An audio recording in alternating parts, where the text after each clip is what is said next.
Hello everyone, welcome to the Outdoor Report from the Hookup and Oak Hill Outdoor. I am joined today by Tanner Bouchard.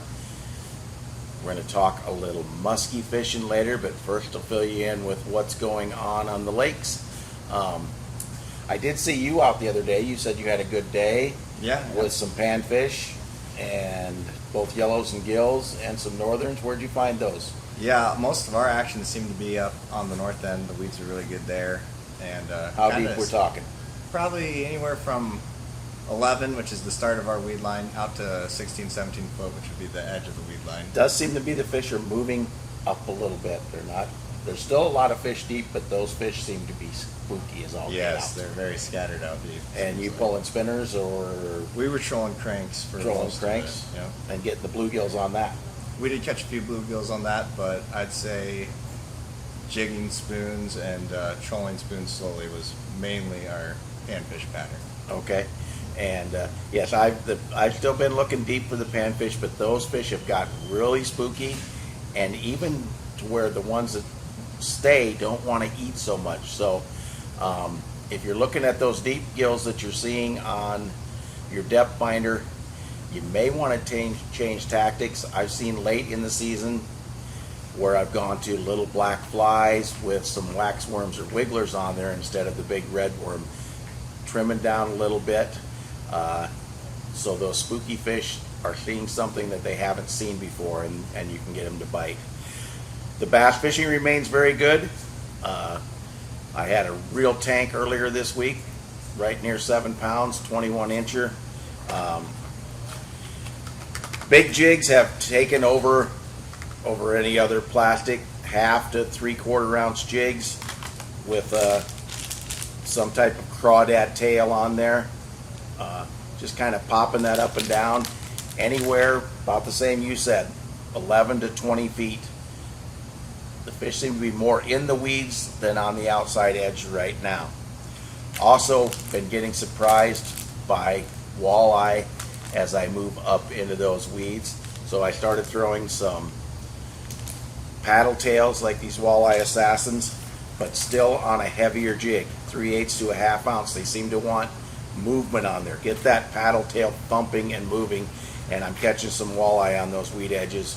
And I haven't seen those as much this year until this past week. So they seem to be moving up too. Everything seems to be moving up a little bit as that water temperature drops a little bit. Up on Spirit Lake, been doing more trolling. The tadpole bite and lead core bite out in the basin, pretty good. It's not great yet, but it's pretty good. Tadpoles, lead core, small crankbaits. Lately, and this changes from day to day, but lately, silent baits and not ones with rattles have been better for me. That could be a completely different story tomorrow. That changes from day to day. So have a few baits that have rattles in them, a few that are quiet. Mix and match those till you get them to bite. Now, the main reason I brought Tanner in today is we're starting to get into prime muskie season, right? Yes, we are. I gave that up when I got older, and I don't want to throw those big baits so much. But I know you like to get out there, and a lot of people. But we want to talk right now to people that just want to get into muskie fishing. Not so much the expert, but the guy that just wants to get started. Where does he start? Probably a rod and reel, right? Yeah, the right equipment for sure is the place to start. And by right equipment, you want really big equipment. And lots of people think that that's for the fish, but you got to keep in mind you're throwing really big lures. So you want really heavy line. We have, usually what I run is either 80 to 100 pound braid. Like I said, that's mainly for the lures. If you get a backlash when you're throwing a 6 ounce lure, you're going to want heavy enough line to where it doesn't just break and lose your expensive lure. Then you want a rod that's going to be able to toss that. So I'd like to stay in the 8.6 is a great range for if you want to be able to do anything. I think this is a 9.1, another great rod length for if you want to And be able it's to do a also lot of telescopic, so it fits in your rod holders in your boat. stuff. Yep, which is nice because when you're dealing with this long of rods, you don't want them to get stuck indoors and stuff like that.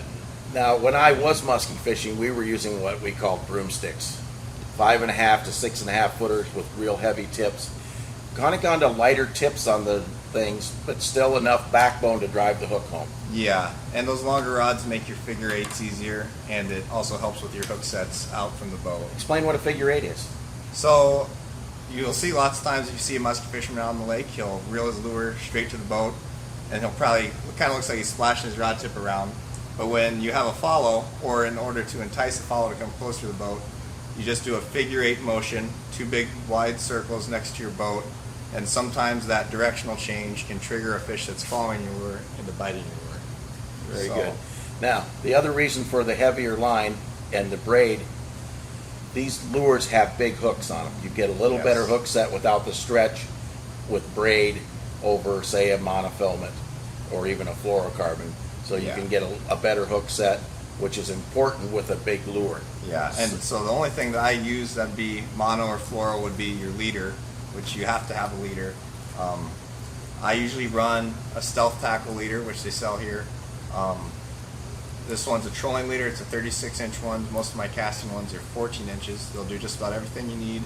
And you're going to want to look and make sure they're over 100-pound test fluoro. That's for the stretch, no stretch, and for so the muskie doesn't bite it off. Yeah, durability. You need for sure. These are taking a lot of abuse just from casting these bigger lures. Mm-hmm. Okay, so 3 types of lures that they might use. The first guy wants to get started on. What are the basics of lures? I'd say the most common and probably the easiest and just ones that you can always catch fish on year-round would be what we call rubber lures, like this Medusa, and then bucktails, which, like this Ranjo, is tinsel with 2 blades on it. Those produce fish pretty much year-round, and this one is just a straight retrieve, very easy to work, very easy to figure eight. This one's one that will kind of tire you out more, Right. but it'll really trigger fish. And then here we have a crankbait. So muskies like to hide out in the weeds, and if you can get a crankbait, if you're tired and need a break, or sometimes trolling is just like any other species, is a more effective way to target fish than casting. And a crankbait can allow you to keep that bait in the water a lot longer. I know some of my better muskies off of West Okoboji have come trolling open water. Yes. Yep. And that's where your crankbait comes in. They might be 15 to 25 foot down over 50 foot of water. Yeah. Yep. And it just like walleye fishing, you need a crankbait that you can put at different depths and get look for those suspended fish. And the fall's a good time for that suspended bite. Yes, it is, because those fish are, like you said, lots of them spend the summer out, especially on the west, in open water. Yep. Because there's so many bait fish out there.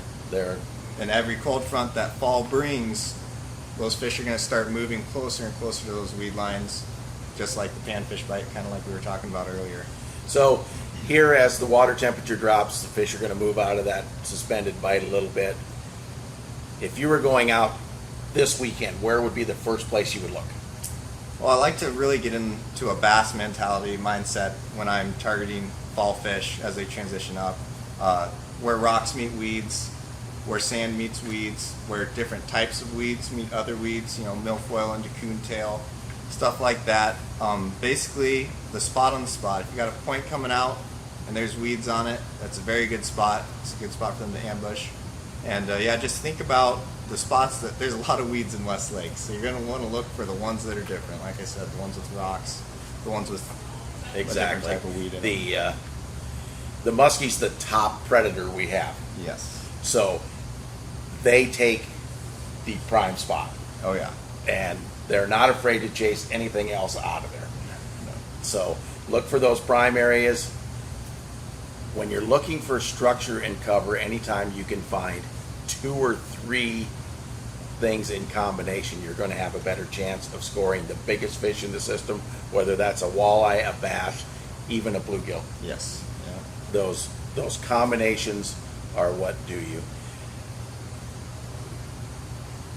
Water temperature seems to drive the muskie bite a little bit. What are you looking at for the prime time when they really are going to start firing? We're at about 74 degrees now. So I've noticed in the past, usually once you get into the upper 60s and then you get a cold front, that's kind of when those fish click and say, oh, it's fall for sure now.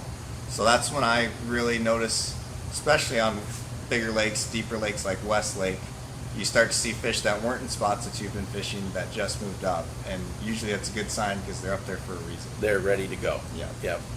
Well, Tanner, thank you for filling people in. Yeah, no problem. We still need about 60, 70 likes for our guide trip giveaway. So share the Oak Hill page in that post if you see it. Like the page, tell your friends to like the hookup page, and we'll get that guide trip given away here. We'd like to get that done, everybody.